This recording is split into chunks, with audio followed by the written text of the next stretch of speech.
going to quickly cut across to Mehraj Ahmed, our correspondent right on the ground in Jammu, to give us a little more in detail on the situation. It is a panic situation for the locals there, but it seems like the danger is out now. As per our authorities, they've very clearly said no more drones have been spotted as I speak, real time. Let's have a look.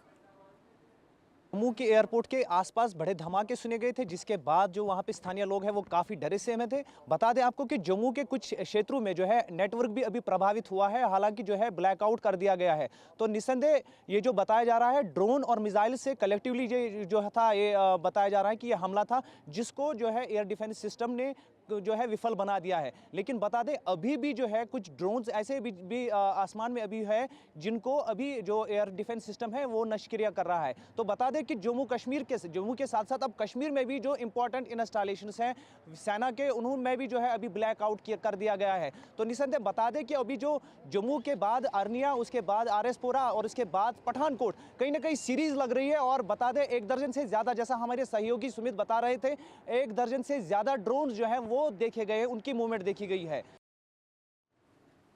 Right there. Yeah, we have a lot more information that's now trickling in on the multiple drones that have been fired by Pakistan. It appears India has responded not just with air defense systems, but air defense guns.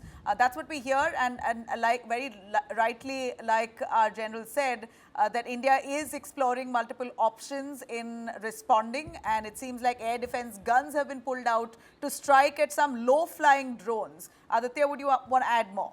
Well, as of now, I can tell you that it's a very fluid situation. You know, there are some sources telling me that there have been fresh blasts heard in Jammu, but otherwise, you know, the government authorities in Jammu had told me that there's a blackout in place and no drones are visible. There's a lot of misinformation and propaganda also happening from the Pakistani side. So we need to be careful about that. Apart from that, I've checked about Jaisalmer and Bikaner. There's been no attack as of now there, but blackout SOPs are being followed. So 3 different states in India right now, Jammu and Kashmir, Punjab and Rajasthan. That's where the blackout measures are in place. That means electricity will remain off until further orders, and people are advised to stay indoors, remain there, don't remain on open areas, etc. And especially this is for people who stay near the borders. The modus operandi of Pakistanis has been, of course, to launch these attacks to scare people, spread panic and also cause damage. One of the main targets could have been the vital installations as well as military stations, as my fellow panelists has been talking about, to check the response mechanism capabilities as well of the air defense. I'm pretty sure that we are very much capable, from S-400 to Akash to other mechanisms that we have in place that were used perhaps yesterday as well when Pakistan tried to launch an attack on our cities. But currently, in several areas of Jammu and Kashmir and as well as in Punjab, these drones were visible. They have been neutralized mostly.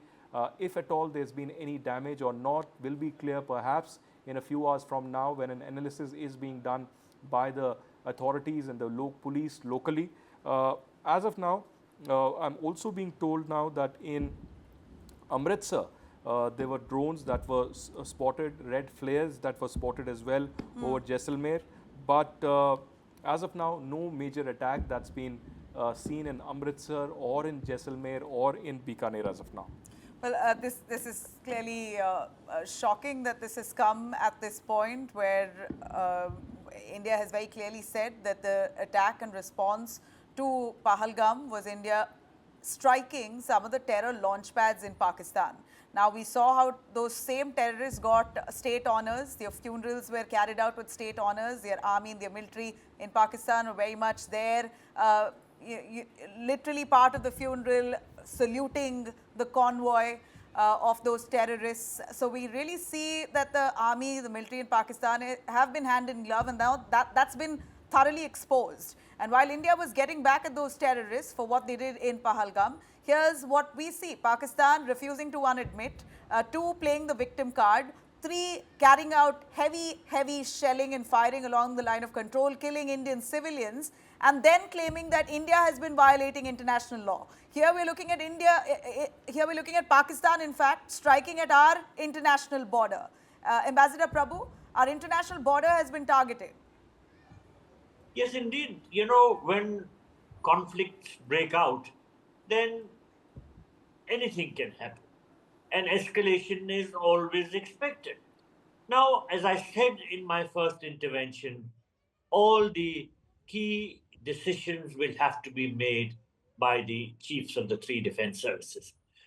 They know and they can understand what is happening. Now, for instance, you are showing a lot of things on the screen, but a layman like me can hardly interpret what is happening. It is only the defense specialists who can understand, interpret, and decide the course of action. So, once operational freedom had been given to the three service chiefs, it was clear that the matter was being left to them.